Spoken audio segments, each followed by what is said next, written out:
Final Furlong podcast is proudly brought to you by Jeff Banks Bet. Get up to £500 refunded as real money for new Jeff Banks online accounts after your first month of betting. Use promo code FFP500 at jeffbanks.bet. Welcome to the Final Furlong podcast. You have joined the Inform team. You know this if you've been watching and listening to the show of the last few weeks. And last weekend, Andy Newton bagged 4 winners. Peter Michael landed his nap and his next best, and I managed to chip in with the TriCast in the Tingle Creek. Can we keep the good run of form going? Can we make you more gravy this weekend?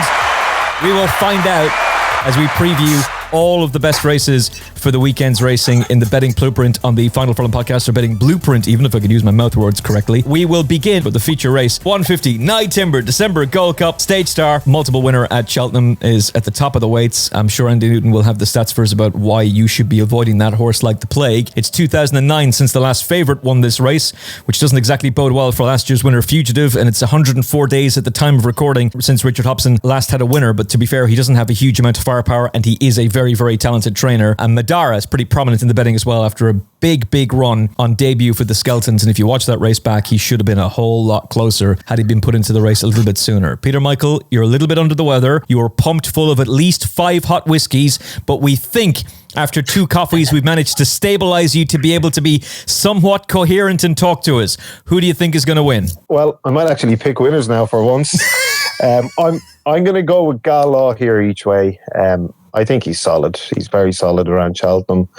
And I know Il Rodito won handy last time and was idling in front. And I know the horse you said, Madara, ran better than it reads.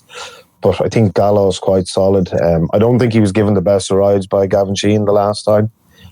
Wasn't a bad ride, but he wouldn't have won on the day anyway, as I said. But I think he could have got stuck in earlier in the horse and given the horse more of a chance to close the gap. But again, he wouldn't have beaten that horse on the day. But Il Rodito was just too inconsistent to put him up. So Gallo 7-1 looks, a relatively solid each way bet. But I respect the horse you said, Emmet, Madara, and Fugitive. Even though you guys are saying the stats are against him, I'd like to see him run well for Carl Hinchy. Yeah, very much so. We're big fans of Carl. We've had him on the show before. He's one of the most outspoken owners in the sport, but also just a great character. Racing needs more people like Carl Hinchy, so hopefully Fugitive will run a big race, and you can be absolutely certain he will be primed to the minute to defend his crown. The question is, though, are you with him, Andy Newton, or do you have the stats to tell us why he can't win?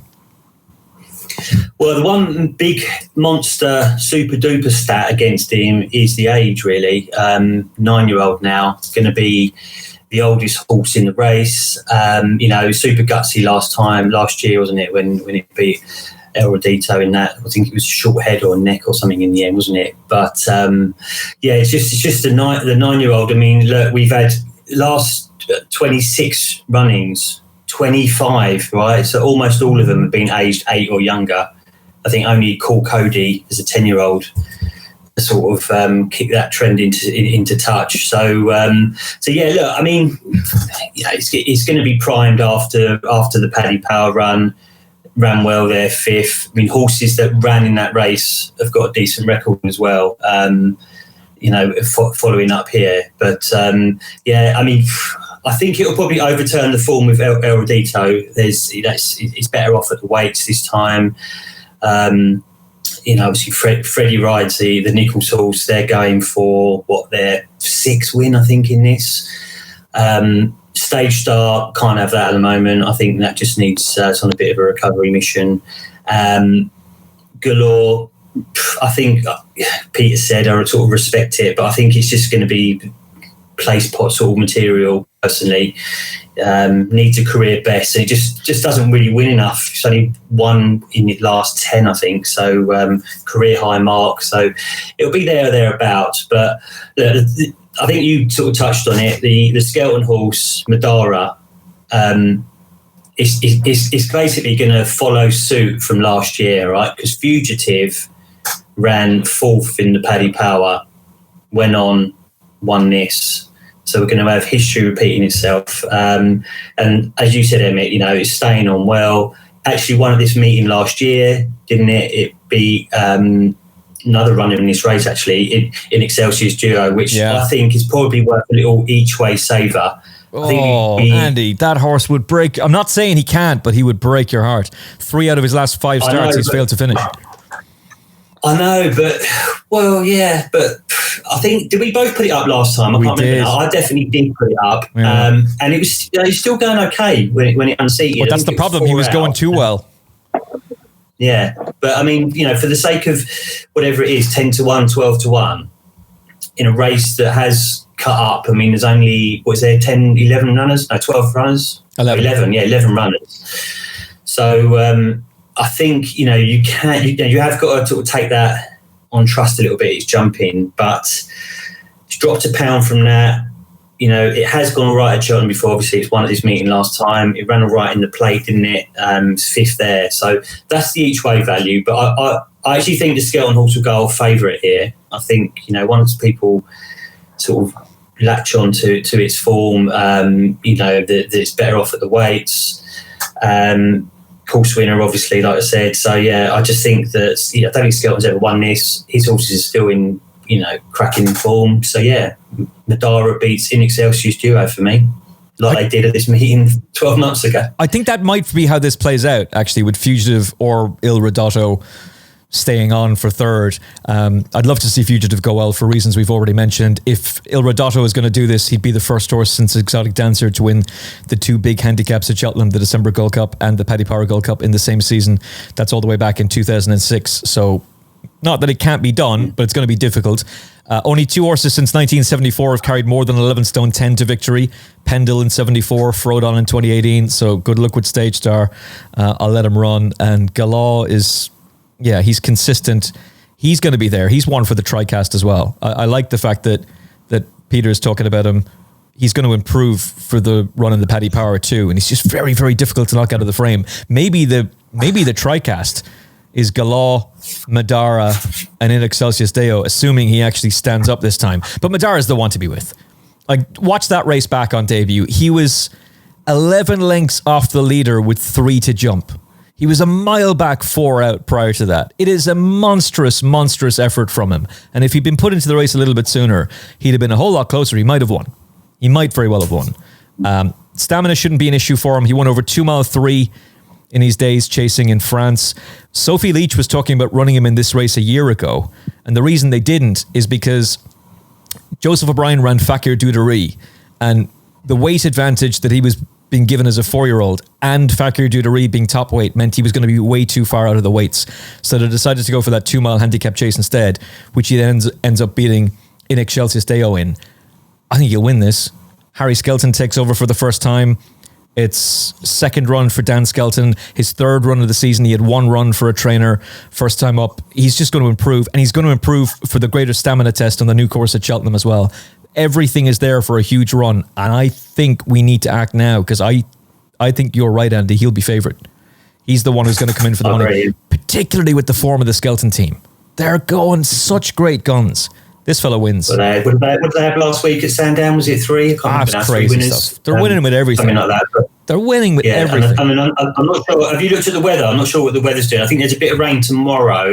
We're recording this on Thursday, so Friday, a bit of rain, because that would obviously help as well. I mean, if the ground at the moment, it's saying it's good to soft there. Saturdays, I think, drier, but look, any more rain will be absolutely fine for the Skelton horse as well. We have the TriCast here again, lads. We're going to do it again in another big Saturday race. Madara wins. In Excelsior's Deo is 2nd or 3rd. And it's going to be... Galah is definitely going to be 2nd or 3rd. I don't... With the greatest respect to Peter Michael, who, by the way, started this conversation by saying, I don't know, lads, maybe I'll tip a winner now. He's been firing in winners left, right, and centre on X, on the final furlong, everywhere. If this man is struggling for winners now, I don't know, even StreamYard agrees with the thumbs up. Like, if he's struggling for winners, what does that say about other people? Deary me. Follow Peter Michael on X, by the way, Peter Michael Racing. Superb free analysis. Thank you. Don't be like, I like the taking the piss out of yourself and kind of belittling yourself, but there's too many people in the racing game who are trying to big themselves up, cheering about every single winner that goes in and forgetting all of the losers they've had.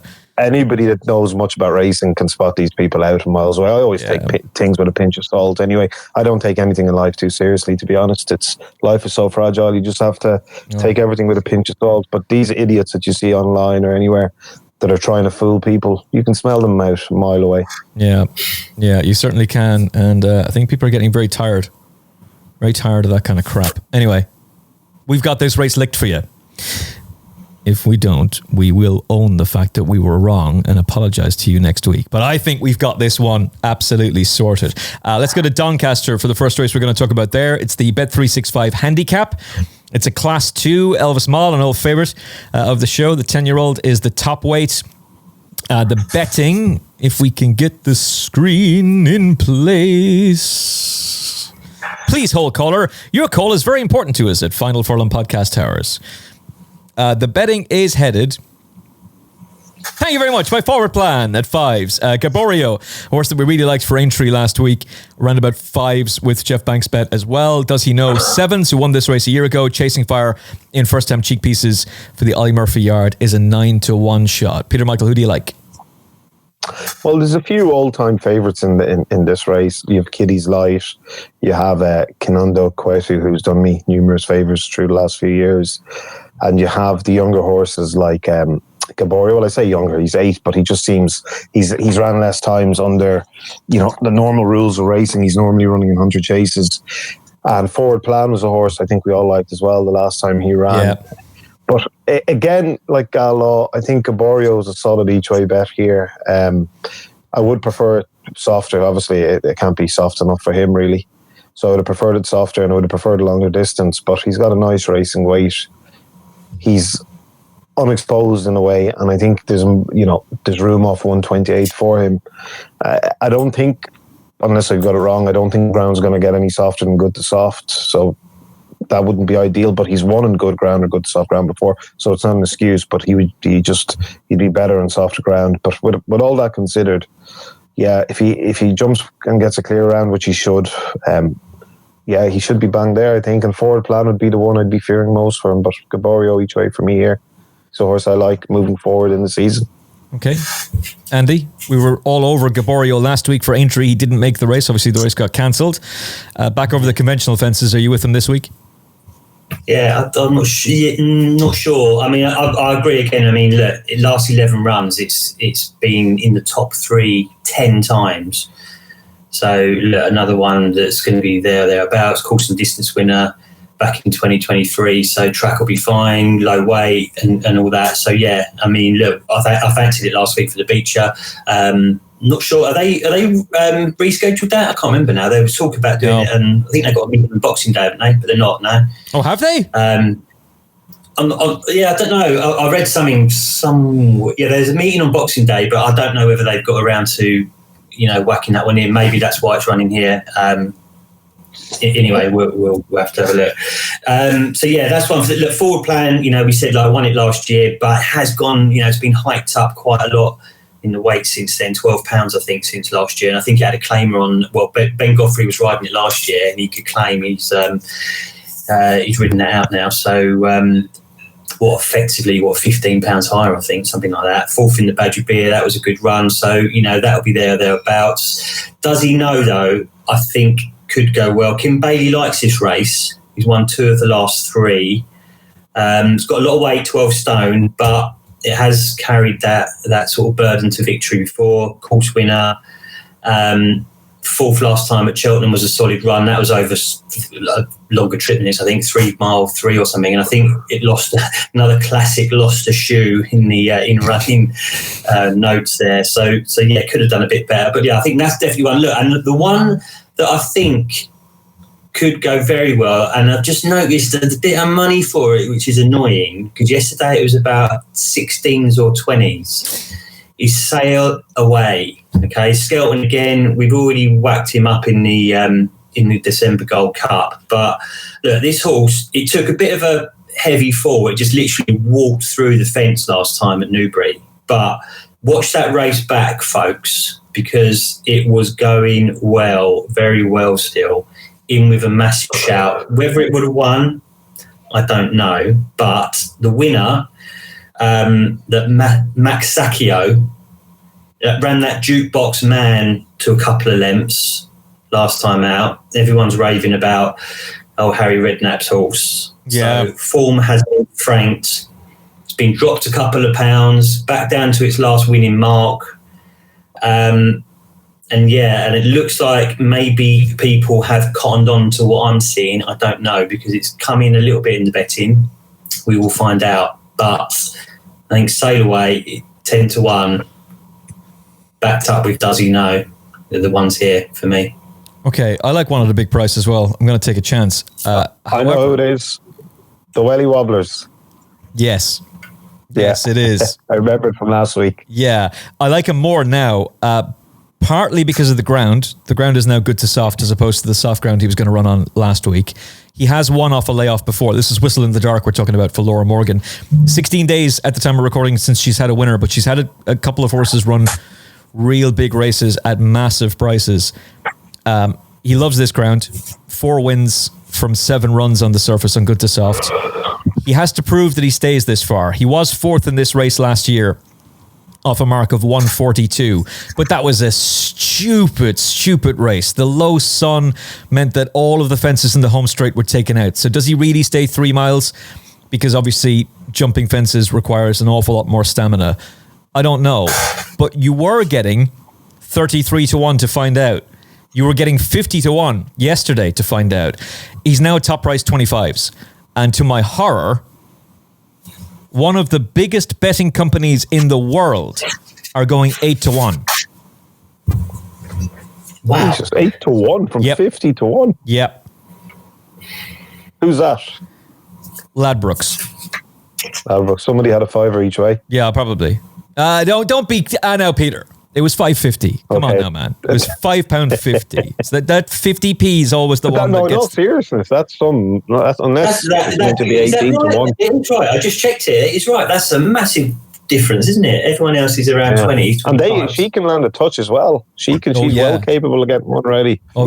Proper money comes first. 2 seasons ago, this horse won 4 in a row. He's down to a mark of 130. He should be winning races off that mark. He really should be. And look, he's blindingly obvious to me, having finished 4th in the race a year ago off such a higher mark, 12 pounds higher. He'll love the ground. He's won off a layoff before. I can't tell you truly that he's going to stay 3 miles, but at 25-1, I'm prepared to find out. However, but I think that bodes well when the fences were taken out. I think it's more of a stamina test. Do you think so? I'm telling you. I think so, yeah, because they slow into the fences. Horses sometimes slow into the fences. I think it works out the opposite way. So if he stayed well with the fences out, I think he's going to stay with the fences in. Oh, actually, that makes more sense. Because Willie Mullins, do you remember when people were saying Galopin Des Champs won't stay 3 miles? And Willie was saying, what the hell are you talking about? He won over 3 miles over hurdles, and it takes an awful lot more stamina to win over hurdles than it does over fences. Yeah. So don't let that put you off. That's why I'm saying it. Okay. All right. Well, we're at the cutoff point. 20s, I would say, is the cutoff point for Whistle in the Dark. But right now, the experiment is very much in place. As long as the Final Furlong Podcast Army approaches with caution and doesn't go completely bonkers. But I think that 20s is reasonable. 25s, I'm very happy with. The 50s and the 33s was a whole lot better. To the 225 at Cheltenham, some of our old favourites in here, including a horse that I'm pretty keen on. Another one who's down in the weights, and that's 3rd time lucky for Fergal O'Brien. Well, let's go for Peter Michael, first of all. Who do you like in the 225? Yeah, it's a tricky enough race. There's only 6 runners, but when I had a look at it, I think we all fancied Isser Dairy last time, and he was quite disappointing. I see they've put the cheek pieces on him, so they obviously thought, he didn't give his running as well, which was obviously obvious. But I think the one that appeals most to me off the marks is Liberty Hunter, but the issue there is it's his first run of the season. He's gone well fresh before, but still, against these quality horses, you'd want every box ticked. But with that considered, and having flicked through the other runners as well, I think he's the one I'm going to put forward in this, because I think he does have potential to be better than 144. And he ended up last season with a few nice runs. And Harry Cobden booked for Evan Williams. So if he's fit enough to do himself justice, I'd say he's probably the one to beat.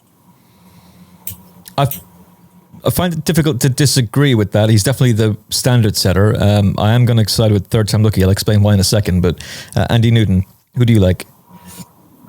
Yeah, Liberty Hunter. I mean, people remember it for being second in the Grand Annual, £5 higher here. Evan Williams form starting to come back a tad, but they're not. It's not great. Obviously, Harry Cobden's plus in the saddle, and probably Doug bring the best form to the table. It's just how fit it's going to be after 245 days out. Like you say, with the Gary and Josh horse, Izard Derry backed off the balls last time, wasn't it? I think it was a Price-wise horse as well, which was probably one of the reasons why it went off a bit of a silly price in the end. And maybe the cheap pieces will help. Youngest in the race. I mean, look, 10 of the last 13 have been 7 or older in this. So that would be a slight stat against that one.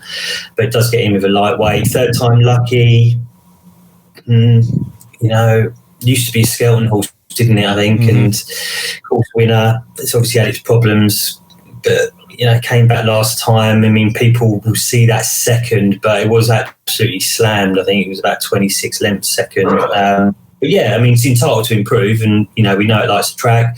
Triple Trade, I think, is probably the one of the prices. That was 8th in the Grand Annual, but better off at the weights this time. Off last time at Ascot. I mean, that came on good ground, but I mean, again, when you watch that race back, I mean, I'll be amazed. I don't know, there was a lot of churning up going on, and if that was good ground, I'll be amazed because, it was probably more like soft. So, back on a sort of a sounder surface, that could go well off 10 stone 4, and it's one year before as well. But look, of the two at the front of the market, I mean, we haven't mentioned Master Turie. I mean, that fell last week in the Tingle, didn't it? Obviously wouldn't have won that race. It was still, up there with them at the time when it fell. I don't think Cheltenham's really his track, though, is it, Master Turie? I could be wrong. No, I mean, and to be fair, this race has gone generally to horses that have, a bit of form at Cheltenham. I think 12 of the last 13. But, it ran Founder 52nd at Aintree. I mean, that's solid form as well, 12 stone. And, I don't know. I mean, before it fell, it ran that Matador to fall for Ascot. That horse has come out and won again since, I think. So, I just think like Master Turie of the ones at the front of the betting for me, and a little sneaky Triple Trade I think will go better than its odds 10-1. And do you think Cheltenham? I know he's been second there before, but he's a horse who kind of has to hit the front late. Do you think Cheltenham will suit him? Who, Master Turie? Yeah. Well, I mean, I don't know. I mean, we have to find out. But I mean, I don't know, mate. To be honest with you, I'll take your point. To be honest with you, but the only time it ran there, wasn't it? It fell, didn't it, in the in the Arkle last year? So I don't know. We'll see. Third Time Lucky has run 24 times and won £196,154 in prize money. Do you know how much he cost at the sales last year? Well, if Darren Yates bought him, probably 7 million. You want to have a guess? Hold on, I'll check it and I'll tell you. I don't know. What would you think at the time 9-year-old gelding would cost? Nowadays, I don't know. Nowadays, anything stupid money. Let's go. I don't know, 100 grand. Okay, and he's locked in at 100k. Peter Michael, higher or lower? I can actually see it in front of me, so I'm not gonna. I wouldn't have got it anyway. So £190,000 sterling. I had to check that this is obviously a misprint. Like obviously he didn't cost 190 grand. That's stupid. No, he did. Yeah, that's insane, isn't it? Really. Well, listen, best of luck to him. He's going to win this race. Well, it is owned by the Crazy family. He's going to get 20k of it back this weekend. He'll win this race. He will win. He won off marks of 152 and 152 seasons ago. He runs off 142. It's his second start for Fergal O'Brien. He'll improve for his second run off a layoff. Johnny Burke on board. Simple, easy game. He goes and wins. Don't complicate your mind. He'll do it. But Jesus Christ, guys, we should just become bloodstock agents. Seriously.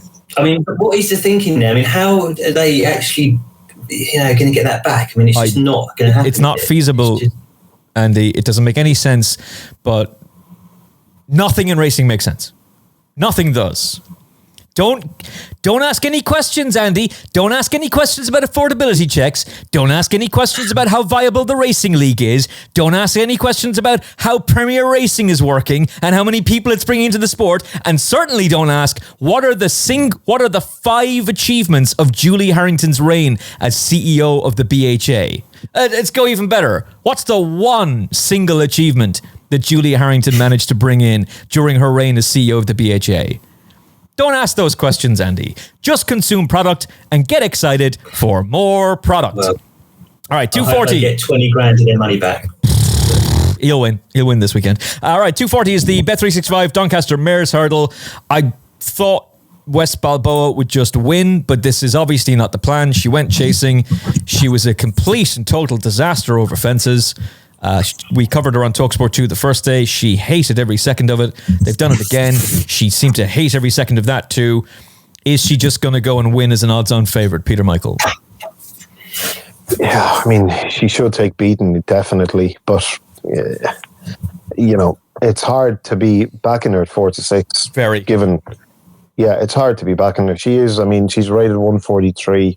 And what's the closest to her? Gail Maher, I think it is 131. So she should have no trouble beating these, and she's getting £2. So look, with Dan Skelton training, he's flying. She could end up just absolutely winning this easily, and that's probably what will happen. So whilst I wouldn't be advising anybody to back her at the prices, I'd have to say she's the most likely winner. If I had to pick one to chase her home, obviously Gail Maher is probably the obvious one, but I'll go for Why Not at a bigger price to maybe fill the second place to West Balboa.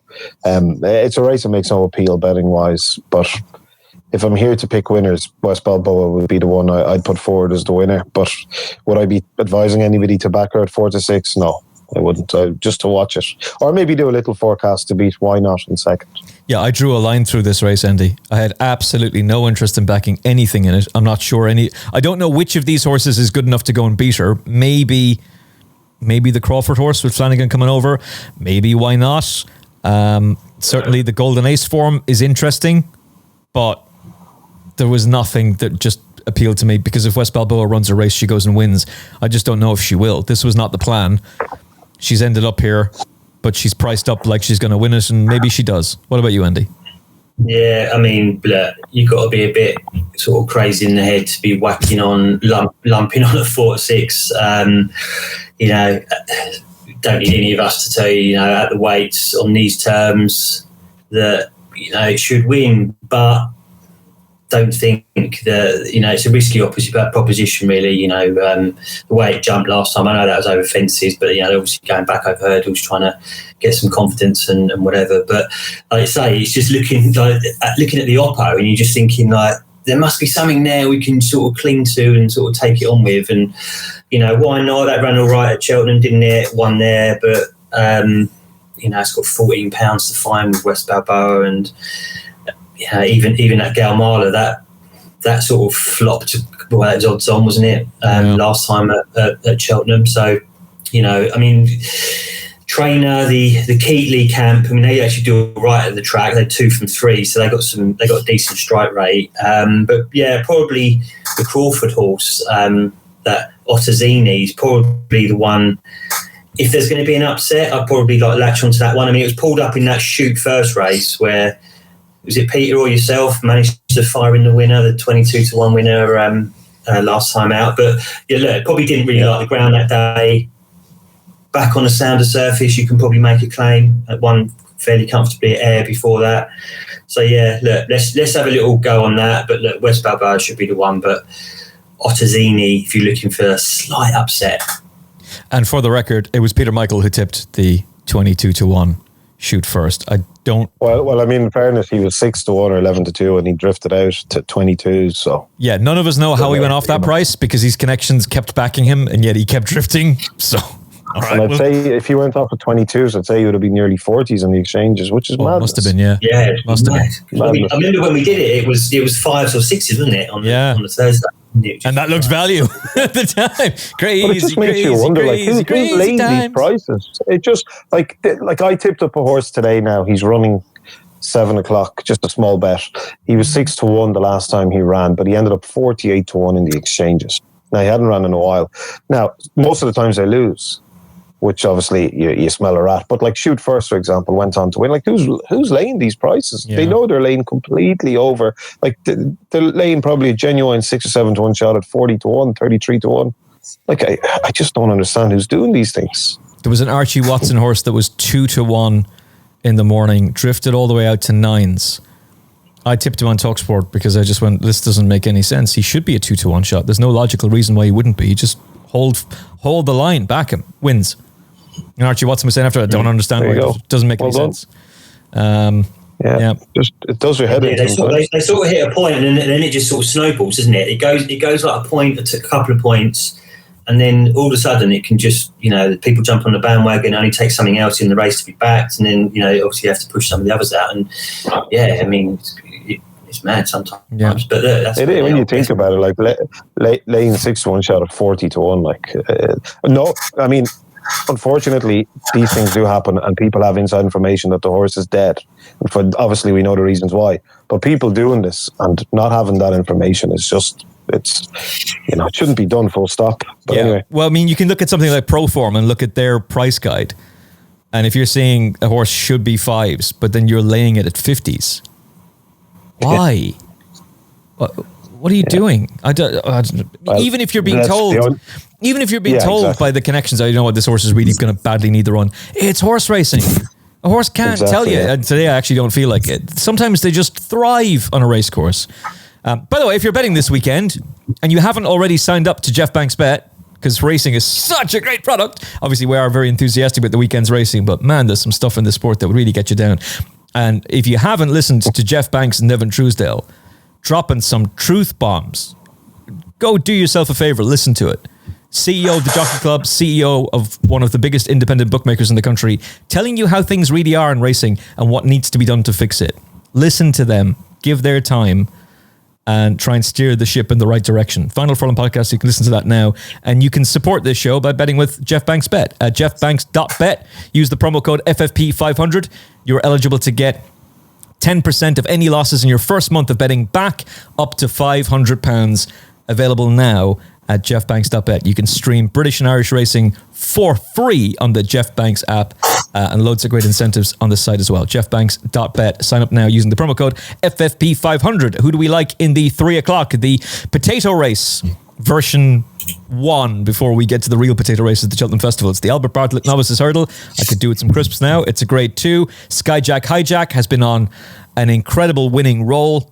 Is he just going to steamroll this opposition, Peter Michael? Well, to be honest, I'm starting to sound like a few people in these racing channels now, putting up favourites after favourites. But yeah, I'll have to put them up. You have some people in these channels that just I've heard, I won't mention names, but sometimes I've heard, more than sometimes, quite regularly, they're saying, I'll take a bit of a chance here, and the horse is like third favourite at 5-1. Oh my goodness! Oh my days! This is what we have to put up with, and it's been put in our brain for years and years. Anyway, look, it would be good to see Skyjack Hijack continue his winning streak. Obviously, he's an extremely likeable horse. He's climbed up, I think it was £41 I read on Twitter. Yeah. Somebody put it up, £41 in the space of how many months? It's incredible, really. My comment to that was, if it was in Ireland, he'd go up £40 for one run, which is probably true. So thank God he wasn't in Ireland, because he wouldn't have won that many races. Yeah, I'm going to put him up. He kept going strongly the last day. Tony Martin's horse was trying to chase him down. And normally when a Tony Martin horse is chasing you down, it's fancy. They normally, will at least close the gap, or more time than not, they'll catch you. But he just kept going, and he held on well. But of course, he's meeting unexposed horses here. Clondalk General could be anything. He's 2 for 2. Western Knight has won his last 2, going the right way. and you have one or two others at the bottom of the betting that, you know, are unexposed, but it won't be easy for him to beat Skyjack Hijack, so I'm going to put him up, and I hope, you know, everybody likes to see horses put up a streak, and I'd like to see him continue that, and it'll be great for connection. So yeah, I'll be going with him in this one. Really interesting to see David Cotton come over. Very interesting that Professor Caroline Tisdale hasn't left this horse with David Cotton. Bought him from somebody else, gave him to David Cotton. Normally what would happen is this horse would go to David Pipe. That's not what's happened. That's an intriguing development. And by the time you're listening to this, they'll have already had their runner in the cross-country chase at Cheltenham on the Friday, or maybe you've listened to it beforehand. But either way, that's an intriguing development. I wonder how many more times we're going to see French trainers coming over to Britain, because you get the benefit of both worlds then. You're competing for much higher prize money in France, and you can still run in the UK. That's a worrying development. But anyway, side note, I don't know how good JetBlue is. Maybe he's a superstar. He needs to prove that he can stay 3 miles at Cheltenham, but James Reevely coming over for the ride and David Cotton bringing him over is certainly interesting. And on official ratings, the BHA gave him 134. Skyjack Hijack is 138. That's intriguing, at least. But Skyjack Hijack is getting weight from him. And while Clondau General, who gets weight from Skyjack Hijack, he's on 11 stone, is clearly held in some high regard. He cost 150 grand after winning his point-to-point, and he was good on his hurdling debut. He wasn't fluent. And the notes that I read about his point-to-point win was that he was a clumsy old sod, and that he might be really, really awkward over fences when he goes chasing in time. Well, he was really awkward over his hurdles. He was particularly untidy 3 out, and he was again not fluent at the final flight. And when he's in a battle at Cheltenham against a fluent hurdler like Skyjack Hijack, who's just got a very uncomplicated running style and pings his hurdles, I think he just goes out, makes all them wins again. And he was going to be put away for a little bit. They were going to bring him back, I think, for the spring. And they've decided, no, we're going to roll again. So he must be in good form. And unlike Grey Dawning, who's been rolled out for the King George, after having had a lung-busting race in the Betfair Chase, this fella's run wasn't quite as attritional the last day. So I want to stay with him until he tells me he has reached the limit of his ability. And I think that hurdling style is a very, very good reason to be staying with him. Sean Quinlan in the winner's enclosure at Cheltenham on Saturday afternoon, hopefully with Skyjack Hijack, a 7th consecutive win if he goes and does it. Andy Newton, who are you with? Yeah, I mean, look, this race, I mean, the Albert Bartlett trial, or whatever you want to call it, actually has thrown up a few winners that have gone on to win the big one at the festival. Did At Fisher's Cross come from this race? Did At Fisher's Cross come from this race? No, it was the one at the trials day. Never mind. Yeah, that was at the trials day, I think, from memory. But anyway, Kilbrick and Storm, though. You know what I mean, Harry? You know what I mean, Harry. Holstone and Kilbrick and Storm was actually a monster price. It won this at 3-1, and I think for the Albert Bartlett, it was 20s or 33s or something. Harry Durham tipped him on the Final Furlong podcast, and I remember him hugging me that day. He couldn't believe that he went off 33s. Yeah, a mate of mine actually backed it as well because of this particular, this race has thrown up a few winners, and that was his angle. It's like, yeah, look, it's thrown up, 3 winners in the last 4 years. But yeah, that's the last one. So yeah, back in 2017. But yeah, that was trained by Tizard. Tizard won this in 2018 as well, and he's got that Western Night. So that's probably going to go okay. Got in a bit of a battle last time at Ascot, showed good attitude that day. Bit of a higher head carriage for me when it looks a big old horse and a sort of a chaser in the making for me.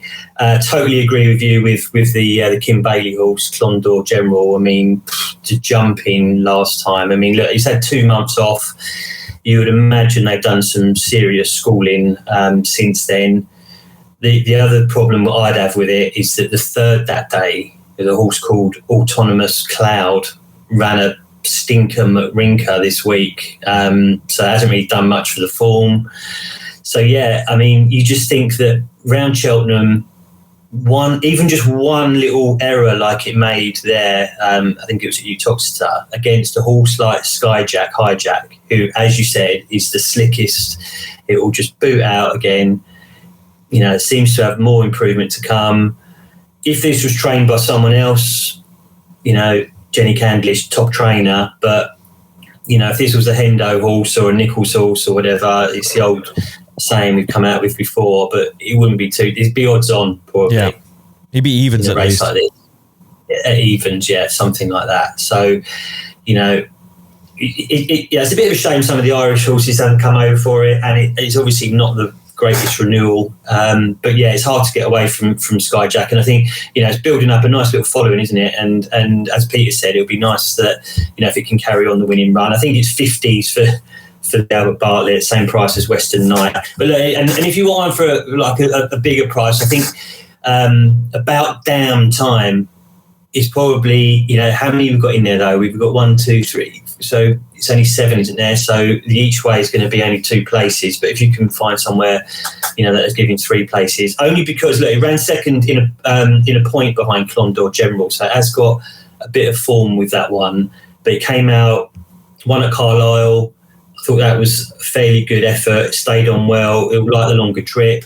And the third, a horse called, I think it was Decorated Hero, has come up and bolted up since. So, look, 12-1. If you're looking at a bit of a each way play, About Damn Time. But I think we all would love to see the old Skyjack carry on the winning run. Personally, I agree. Just sorry, I just wanted to make a point. Not that I need to, but like a Grade 2 in Cheltenham on a Saturday, and the winner's getting 31,000. That's just pathetic. It's awful. It's just pathetic. It's pathetic. It's shameful. It's shameful. But I gotta say, who would want to? You're winning a Grade 2, and you'd basically just cover your costs for the year if you win nothing else. Yeah. Basically, by the time you add from the 1st of January to the end of December, training fees, vets, entry fees, travelling, it's just a disgrace. Anyway, sorry, that's my rant over. Well, I'm going to make the presumption that that's why the Irish horses aren't turning up, but it's not like things are better in Ireland. No. Prize money has gone abysmal in Ireland. This is not. Do you know what might help? Maybe what Julie Harrington proposed 2 years ago, reducing the fixture list. Whatever happened with that? And why doesn't anybody in the media ever talk about it anymore? Yeah, that's needed big time. Yeah, sometimes too much. It's what they don't talk about is what you really need to be focused on. And the fact that they won't talk about the fact that the fixture list needs to be reduced means we should all be talking about the fact that the fixture list very much needs to be reduced. All right, let's go to Doncaster, shall we? One of the reasons I like Skyjack Hijack, by the way, is because the Irish aren't coming over for it. So I can't tell you that those other horses aren't going to improve past him. They might very well do, but you don't have a Gordon Elliott, Henry de Bromhead, or William Mullins horse to worry about. And if Adam Mills is correct and Kill Game is going to be a very, very talented racehorse, then the 11-4 that he's been priced up at by some bookmakers is going to go real quick. So we're recording this at 4 minutes past 6 on Thursday night. He's taken on a very exciting potential JP Willie Mullins horse. But that's not the one that Adam was talking about. Kill Game was. And you can get 11-4 with some bookmakers. Maybe you should be logging into the Jeff Banks app and taking his money. Because he might have made a big mistake there. Might not have listened to that episode yet. Follow in Adam Mills and hopefully the gravy's to be found. All right. The Bet365 Handicap Hurdle, 3:15 at Doncaster.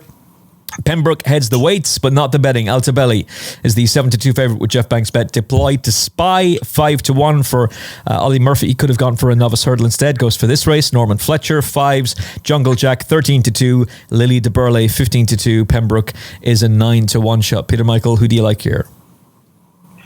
Yeah, it's a very interesting race. I think the market has it about right. Alto Belli was meant to run, I think, last week, and I thought he'd run well in a very competitive handicap hurdle. This is competitive, not as competitive as last week, so obviously I'm going to fancy him for this. So yeah, I think I'll be putting him forward.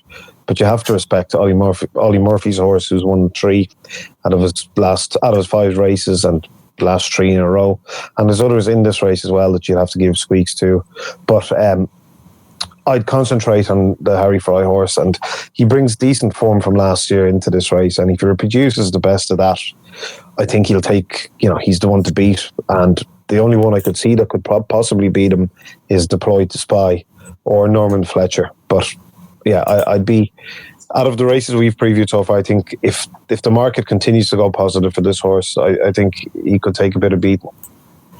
I completely agree. What about you, Andy? Yeah, look, deployed to Spy, the punters are going to be drawn to that. It's won its last three. The niggle I've got is that it's up £7, but the second, third, fourth in that last race it's won. They've all completely bombed out since then. So I would question that form a little bit. Obviously, a harder race as well. So yeah, look, I'd like to see it carry the winning run on, but I don't think it will personally. The Fry horse, that was supposed to run at Sandown, as you said, last seen in the Betfair Hurdle back in Feb. So, big old break to overcome. People will cling on to its sort of Ascot third against Lucia. That's, arguably the best form here. So yeah, certainly can see why that's favourite. You just got to take the fitness on trust. The McCain horse, can't have them at the moment. Stable, not in great order. So I think they win this last year though. Actually, I'm not sure. They might have done with. Let me have a quick look. Yeah, they did Geronimo. I'll be having a McCain winner for later on, lads. So he'll get a stable back in form. Oi. He did have a winner during the week.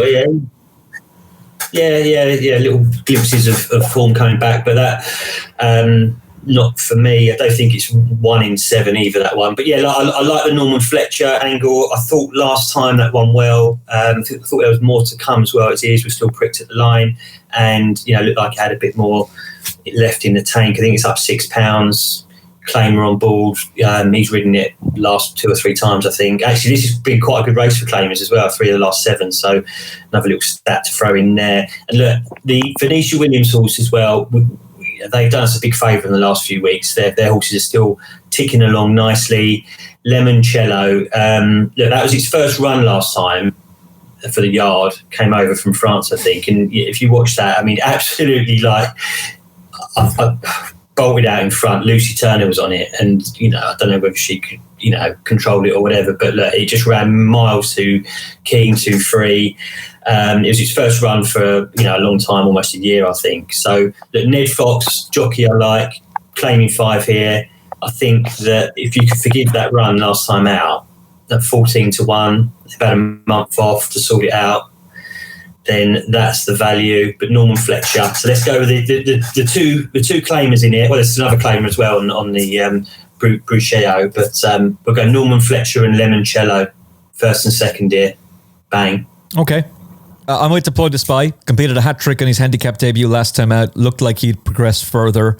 They could have gone for a novice hurdle. They're going to go for this instead. An improving Ollie Murphy horse. The one I'm afraid of is Norman Fletcher, who Andy just talked up.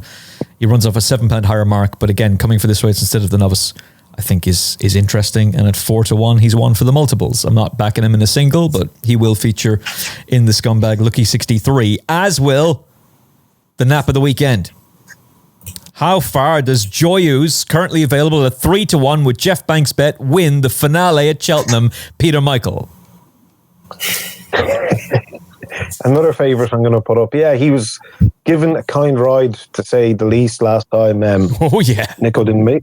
Yeah, well, I mean, he didn't really make much of an effort on him. Now, it wasn't, that. It wasn't. How dare you misgender her?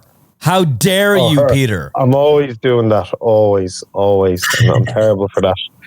But look, it wasn't, it was a kind ride. It wasn't as if he wasn't trying. He did try, but he was just hands and heels, basically, and ran a lovely race behind, Celtic Dino and Wade Out, who... That's a good horse, by the way. Horse. That's a good horse. Yeah, so, I mean, this horse is finding herself running off 119, going up in trip, which I think will suit, given that, given the ride the last time, probably was going to come on for it fitness-wise, and she was still keeping on, probably after taking a blow, which indicates that stepping up in trip is definitely positive. So, yeah, it's not easy. It's not hard to see her leaving 119 behind. But in saying that, this is a competitive race. I mean, Sweet Fantasy, I think, is overpriced as well, around 12-1. Hasn't done much running over hurdles apart from one run when it was fourth. Hold on a second, sorry. There's something here. Don't need to worry about any of the others. Yeah.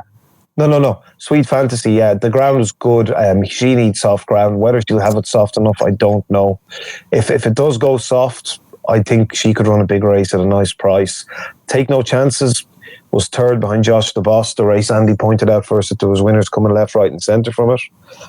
He was one of them. He won next time out by 10 lengths. He's only a pound higher than when finishing, third behind Josh the Boss. So you have to respect him. And who's the other one?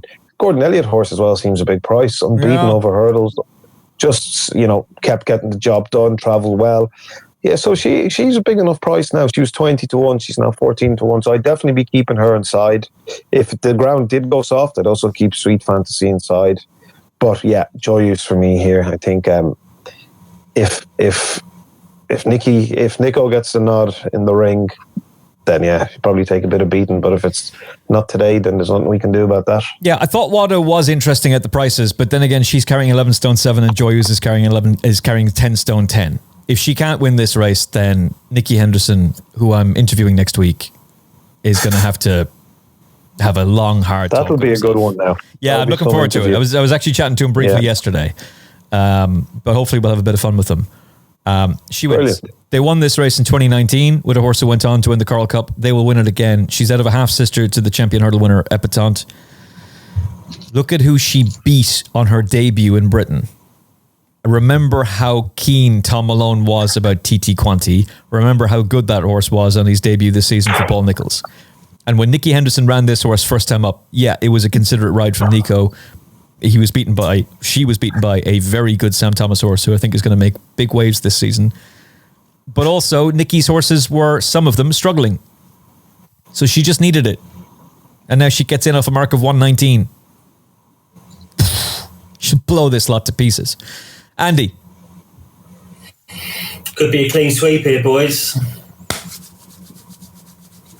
Yeah, I mean, look, I think, yeah, whether it was given a tender ride or whatever you want to call it last time, but I think, once it knew, it probably didn't have, the chance to sort of pick up. How far does she win by, Andy? Let's wrap this up. Look, I don't know. I think it wins. How far? Don't know. Looks well handicapped. As you say, Hendo's won this before. Take no chances, though. Don't rule that one out. Running a big race. I like the Sweet Fantasy angle, Peter, if the rain comes. Yeah, we'll need the rain. The only other thing to sort of chuck in here, Lucy Wadham has won this race a couple of times, I think, in the last 3 years, and she's got that pretending. Probably needs to find a bit more. Course and distance winner, though. But look, they're probably going to be playing for places. Joyeuse beats Take No Chances for me. Oh, I like it. Okay, NAPS. Nap of the weekend for Peter Michael. NAPS and next bests for that matter, and anything else that you've got for us. What do you think? Well, one of them is going to be a Donald McCain. Sorry, Ginger's a while ago now. Yeah, I told you I wasn't too well, but there's a few I fancy. As I said last weekend as well, there's a good few I fancy this weekend. So the tips are still free. If you come up to the X page, send me a direct message. That's what a DM is, and I can add you to the private group. It's free. I put up a 16 to 1 winner yesterday, so it's a no-brainer really to get in for free. 16 to 1 winner. Good man. Yeah. Good man, Peter. And we've had numerous winners already this month, so it's going well for the people who have the faith to be in it. So anyone else want to come in, cost you nothing. December's free, and it'll be a good few I fancy this weekend. But I'm going to put up 3, Emmet, for the listeners of this show. I'm going to start with Friday, 1 o'clock, with the Donald McCain trained Atlantic Lad. I think I'm seeing he's around 11 to 4. That looks a nice price to me. I'd love to get a bit of that.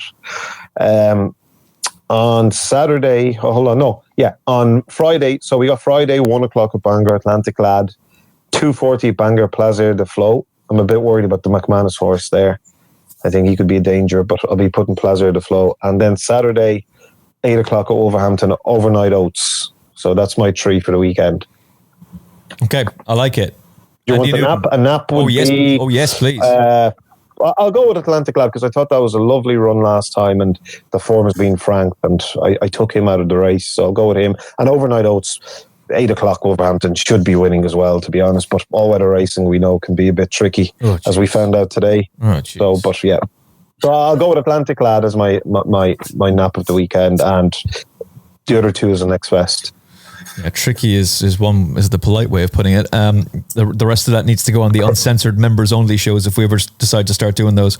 That's when we'd really be uncensored and we'd really tell everybody what we actually think, but they would have to be behind a paywall or at least in some sort of members only bonus subscribers to YouTube episodes. That's when we'd really go off the hook though. Andy, Naps, nice. Best bets. What do you think? Well, look, if Peter's moved the goalpost a little bit and we're allowed 3, right? Well, let's just fire these 3 in price order. Skyjack, Hijack. Everyone wants to see this horse carry on the winning run. I think the slicker jumper is going to be the key to this one winning. That is obviously at Cheltenham. Then we're going to go in the biggie, the December Gold Cup, Madara. I think that this race was all set up for it after last time. Remember last year's Paddy Power 4th went on and won this one. So Madara. And look, we mentioned Sail Away, the other Skelton horse that is going in the 205 at Donny. Price might have gone a little bit, but it's still double figures, 10, 12 to 1. I think that will go all right as well. Sail Away, 205, Donny. Okay, I think it's a Super Heinz. I would just give a quick shout out to Fairyhouse, one of our favourite racecourses and racecourse of the year in Ireland. 11:30 Saturday morning, Racing TV, Mashborough versus Tully Hill versus Asian Master. They could run it on the Closutton Gallops, but Willie is kind enough to go and run it at Fairyhouse instead. That's going to be a cracking beginner's chase. And let's see how that one pays out. By the way, I think Tully Hill is 3 to 1. Okay. That seems big to me, but very interested to see how that race plays out, and obviously for the rest of the season. As for the Super Hinds, if Lavender Hill Mob is really as good as James Owen was saying, given how good OPEC was the other day, and given how good the other juvenile hurdler is, then he should win. You should just improve for the first run, and you're getting 2 to 1 right now with Jeff Banks. So he might go into a Super Heinz. Otherwise, it's a lucky 63 on Joyous, who is the nap of the weekend and will win. Was that the horse that Nico didn't move on, basically? Yeah. Oh, am I wrong? Yeah, right. Exactly. Tenderly handled. Madara will win the December Gold Cup. Skyjack Hijack hopefully goes and wins again. Third time lucky, I think, is going to run a massive race. Deploy to Spy. I might swap him out, actually, but he's there right now. And Whistle in the Dark is if he goes and wins, then Christmas is paid for. So this is the lucky 63 Christmas bet. Joyous, Madara, Skyjack Hijack, Whistle in the Dark, third time lucky, Deployed to Spy, Lavender Hill Mob. Best of luck with your bets this weekend. Gamble responsibly and all that malarkey. We are back with more content next week in the Final Furlong podcast from Peter Michael, Andy Newton, and myself. Look after yourself and each other. God bless. The Final Furlong podcast is proudly brought to you by Jeff Banks Bet. Get up to £500 refunded as real money for new Jeff Banks online accounts after your first month of betting. Use promo code FFP500 at jeffbanks.bet.